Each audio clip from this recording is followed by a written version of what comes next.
মা বোনেরা পর্দা করছেন না, পর্দার বিধানকে মানার বড় আপত্তি আপনাদের কাছে। ইবাদত করছেন, কোরআন তেলাওয়াত করছেন, নামাজ পড়ছেন। যদি আপনাদের জানা থাকতো যে আমার এই নামাজ, আমার এই কোরআন তেলাওয়াত এগুলো কি হচ্ছে, তাহলে আপনাকে পর্দার বিধান কাউকে বলতে হতো না, আপনি নিজেই পর্দার জন্য অস্থির হয়ে যেতেন।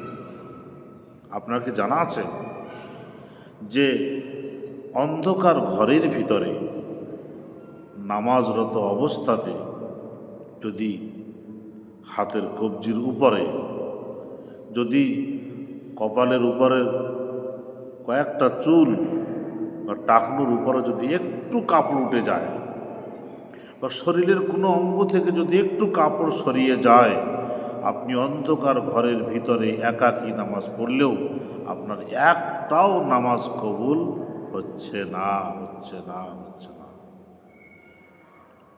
নামাজ তো পড়ছেন, সারাদিন ধরে হাত কাটা ব্লাউজ গায়ে দিয়ে, সারাদিন ধরে আপনি মাথার কাপড়কে ফেলে, আপনি কসমেটিক্স মেখে বাইরে ঘোরাফেরা করে, আপনি শাড়ি পরে অর্ধ উলঙ্গ হয়ে চলাফেরা করে আপনি নামাজ পড়ছেন, আপনার এই নামাজ কবুল হচ্ছে তো?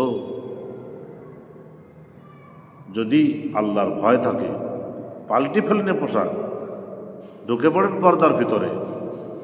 দুনিয়াতে একটু অসম্মানী হলেও কিয়ামতের দিনে আল্লাহর সামনে আপনাদের সম্মান সব থেকে বেশি।